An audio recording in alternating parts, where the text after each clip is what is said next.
ಧನುರಾಶಿ ಸ್ಥಿರಾಸ್ತಿಯನ್ನು ಖರೀದಿ ಮಾಡುವ ಬಗ್ಗೆ ಮನಸ್ಸಿಗೆ ಒಂದಷ್ಟು ಆಲೋಚನೆಗಳು ಬರುತ್ತೆ. ಆದರೆ ಅದು ಕಾರ್ಯರೂಪಕ್ಕೆ ಬರುವವರೆಗೆ ಕೇವಲ ಮಾತಷ್ಟೇ ಆಗಿ ಉಳಿಯುವಂಥದ್ದು. ಸಾಮಾಜಿಕವಾದಂತಹ ಕಾರ್ಯಗಳಲ್ಲಿ ಭಾಗವಹಿಸೋದಕ್ಕೆ ಅವಕಾಶ ಇದೆ. ಅಂತಹ ಸಂದರ್ಭಗಳು ಒದಗಿ ಬರುತ್ತೆ. ಸಮಾಜಕ್ಕೆ ಒಂದಷ್ಟು ಒಳಿತನ್ನು ಮಾಡುವ ಉದ್ದೇಶ ಇದ್ದಾಗ ಅಂತಹ ಕಾರ್ಯಗಳಲ್ಲಿ ಭಾಗಿಗಳಾಗ್ತಕ್ಕಂಥದ್ದು ಒಳ್ಳೆಯದಾಗಿರುತ್ತೆ. ಪಿತ್ರಾರ್ಜಿತವಾದಂತಹ ಆಸ್ತಿಯ ಕಡೆಯಿಂದ ಹಣ ಬರತಕ್ಕಂತಹ ಸಾಧ್ಯತೆ ಇದೆ. ಇದನ್ನು ಗಮನಿಸ್ಕೊಳ್ಳಿ.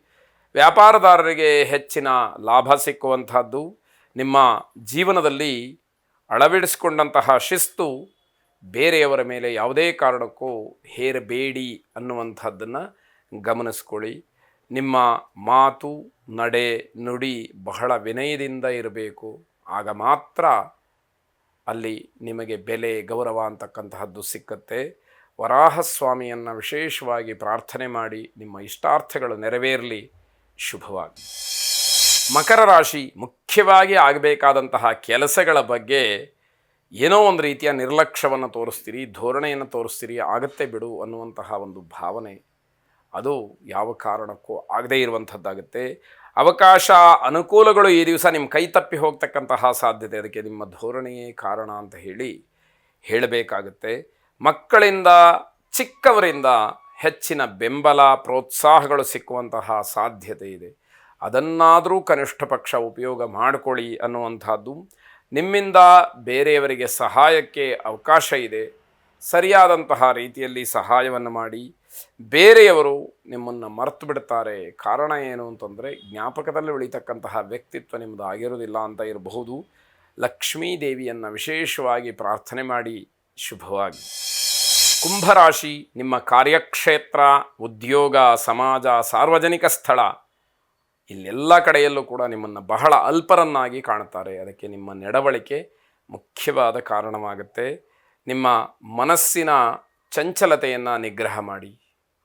ಮನಸ್ಸನ್ನು ಕೇಂದ್ರೀಕರಿಸಿ ನಿರ್ಧಾರವನ್ನು ಮಾಡ್ತಕ್ಕಂತಹ ಸ್ವಭಾವ ಬೆಳಿಬೇಕಾಗಿರುತ್ತೆ. ಮನೆಯ ವಾತಾವರಣ ಚೆನ್ನಾಗಿರೋದಿಲ್ಲ, ಅಶಾಂತಿಗೆ ಕಾರಣವಾಗುತ್ತೆ. ಸಣ್ಣ ಪುಟ್ಟ ವಿಚಾರಗಳಿಗೂ ದೊಡ್ಡ ಮಟ್ಟದಲ್ಲಿ ಜಗಳ ಆಗಬಹುದು. ತಾಳ್ಮೆ ಇರಲಿ, ಅದಕ್ಕೆ ಅವಕಾಶ ಮಾಡಿಕೊಳ್ಬೇಡಿ. ನಿಮ್ಮ ಕುಲದೇವತೆ ಹಾಗೆ ನಿಮ್ಮ ಗುರುಗಳನ್ನು ಸ್ಮರಣೆ ಮಾಡಿ ದೇವರ ಅನುಗ್ರಹಕ್ಕೆ, ಗುರುಗಳ ಆಶೀರ್ವಾದಕ್ಕೆ ಪಾತ್ರರಾಗಿ. ಶುಭವಾಗಿ. ಕೊನೆಯದಾಗಿ ಮೀನರಾಶಿ, ಈ ದಿವಸ ಕುಟುಂಬದ ಸದಸ್ಯರ ಜೊತೆಯಲ್ಲಿ ಸಂತೋಷದ ಸಮಯವನ್ನು ಕಳೆಯೋದಕ್ಕೆ ಅವಕಾಶಗಳಾಗತ್ತೆ. ಹಿರಿಯರ ಆಶೀರ್ವಾದ ಮತ್ತು ಮಾರ್ಗದರ್ಶನವನ್ನು ಪಡೆಯೋದಕ್ಕೆ ಅವಕಾಶ ಇದೆ. ನಿಮ್ಮ ಜವಾಬ್ದಾರಿಗಳಿಗೆ ನೀವು ಬದ್ಧರಾಗಿರಬೇಕು. ನಿಮ್ಮ ಕರ್ತವ್ಯ ಏನಿದೆ ಅದು ಪರಿಪೂರ್ಣವಾಗಿ ಶಿರಸಾವಹಿಸಿ ಮಾಡುವಂತಹ ಒಂದು ಸತ್ಸಂಕಲ್ಪ ನಿಮ್ಮಿಂದ ಆಗಬೇಕಾಗಿರುತ್ತೆ. ಮನೆಗೆ ಇದ್ದಕ್ಕಿದ್ದ ಹಾಗೆ ಅತಿಥಿಗಳ ಆಗಮನ ಆಗಬಹುದು. ಯಾವುದೇ ಮುಂಚಿತವಾಗಿ ತಿಳಿಸ್ದಲೇ ಬರುವಂಥದ್ದು. ಮೇಲಧಿಕಾರಿಗಳಿಂದ ಉದ್ಯೋಗಿಗಳಿಗೆ ಯಾವುದೇ ಒತ್ತಡಗಳು ಇಲ್ಲದೇ ಇರುವಂತಹ ದಿವಸ. ಆ ವಿಷಯದಲ್ಲಿ ನಿಮಗೆ ಈ ದಿವಸ ನೆಮ್ಮದಿ ಎನ್ನುವಂಥದ್ದಿದೆ. ಸ್ವಂತ ಕೆಲಸಗಳು ಏನೇ ಇದ್ದರೂ ಕೂಡ ಅದೆಲ್ಲವನ್ನು ಮಾಡಿಕೊಳ್ಬಹುದು ಅನ್ನುವಂಥದ್ದು.